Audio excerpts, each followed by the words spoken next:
Excuse-moi. T'es Attends, pas Willy Denzé? attends, je te rappelle. Bonjour, ça va? Ouais, t'es pas Willy Denzé? Ouais, Mais j'étais fan de toi quand j'étais petite. ça fait plaisir. Tu fais quoi là?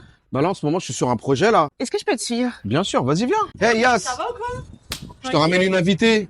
Salut! Est-ce que vous pouvez m'expliquer ce qu'on va faire un peu aujourd'hui? Du coup, là, on est sur un projet, bah voilà, qui s'appelle L'Orphelin 2024. Ouais. On revisite l'Orphelin avec plein d'artistes émergents.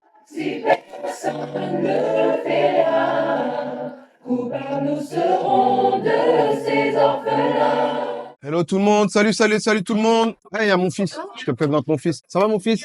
Donc voilà, c'est mon fils. Ah, je me rappelle, public, vous m'avez affiché, hein, je me rappelle quand j'étais petit. Parce que vous avez parlé de lui quand il est né, tout ça. Je l'ai montré des magazines. Moi, j'étais pas encore Il là. était C'est pas pas encore là. Ah, tout le monde a vu. Let's go. C'est quoi une journée type avec Willy Denzé aujourd'hui? Devenu hyper créatif, encore plus qu'avant. Vous êtes déjà passé? Ah ouais, bah voilà, l'équipe. Donc là, il y a artiste un par, Anamo, que des artistes, voilà, qui vont péter.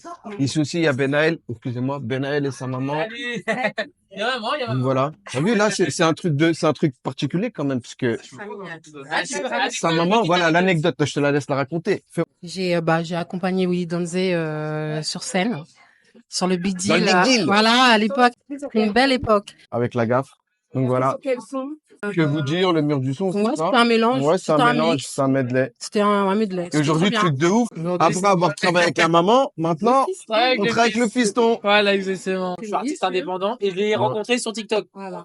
C'est incroyable, Vraiment, c'est le- sur TikTok. Comme quoi, les réseaux, on met ces artistes-là en avant puisque les plus grands, là, en ce moment, ils servent à rien. Donc, J'ai laissé traîner un peu mes oreilles et j'ai entendu qu'il y avait un EP qui allait bientôt sortir. pour tout te dire, l'EP, il était déjà en cours, on l'a déjà programmé. Donc, à partir du 12 juillet, tous les 10 jours, tu as un morceau qui va sortir. Je le fais plus spontanément parce qu'aujourd'hui, quand tu réfléchis trop au concept et tout, c'est quoi, des fois, c'est en faisant de la musique tout simplement, les choses spontanément, que les choses elles prennent vie. Je suis plus, voilà, dans ce côté humain de la chose, tu vois, de faire les choses avec le cœur et avec passion. Parce qu'à côté de ça, voilà, je voulais pas revenir dans le milieu de la musique, entre guillemets, pour que les choses deviennent comme avant, tu vois, très prise de tête, on regarde les midweek, on regarde tout ce qui est purement business et tout. Non, je suis revenu dans un délire vrai, plus passion, plus musical. J'ai un peu échangé avec Ouais. Pharrell qui m'a dit qu'il se lançait dans la musique. Qu'est-ce que ça te fait? Je suis plutôt papa où voilà, je soutiens les rêves de mes enfants parce que c'est important. Comme moi, mon père, à l'époque, il me soutenait dans mes rêves alors que c'était pas commun. T'as vu, nous, on était des réfugiés politiques, on venait du Laos. Tu vois, la plupart des étrangers, quand tu arrives en France, les parents, ils te disent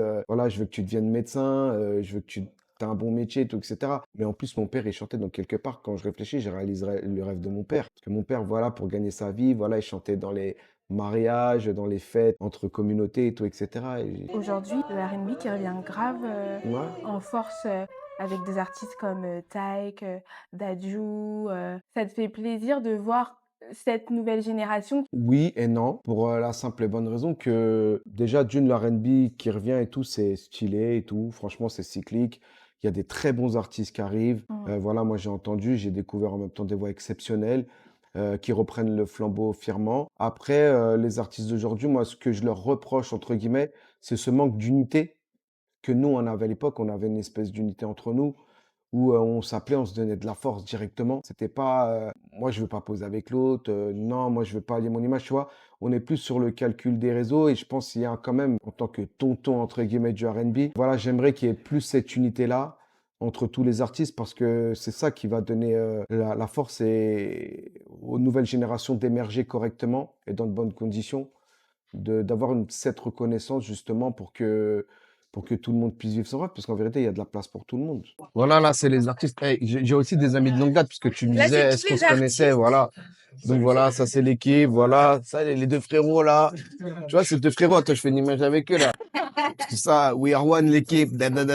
Voilà, Loïc, Erlaz. Et vous chantez Ensemble, tous voilà. sur le son. Exactement. D'accord. On fait les chœurs, on fait le On fait refrain. partie de la chorale, we are one. Ah, ok, Voilà, c'est la ils sont venus chorale. donner la ce fort. Viens, je t'invite dans le studio. Oh là là, merci.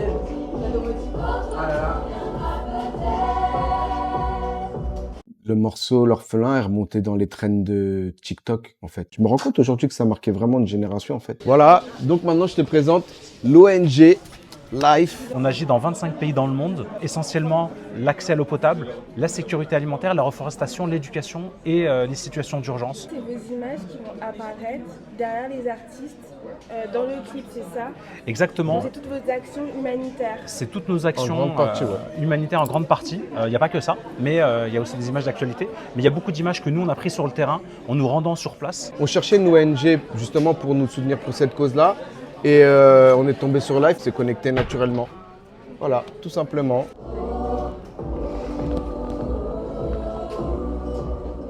Et quel regard portes-tu sur ton parcours musical? Bah, que du bonheur en fait. Que du positif. En vrai, est-ce que j'étais vraiment destiné à faire de la musique en vrai? Tu vois? Bah t'as commencé tôt. J'ai commencé à tout hasard en fait. C'est tombé comme ça. Hein. J'ai commencé à chanter avec un groupe parce que je voulais faire comme Boyz II Men. Après, on a fait le métro.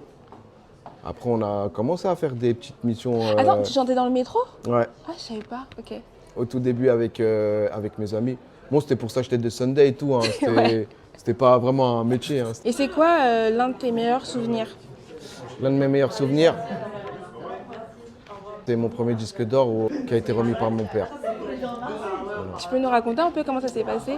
Bah, ma maison de disque à l'époque, Sony Music, m'avait prétexté une interview. Il me disait, ouais, il te reste une dernière interview, c'était une journée de promo. Il me dit, ouais, il faut que tu montes tout là-haut. J'étais fatigué et tout. Et en fait, quand je suis monté, j'ai pris l'ascenseur.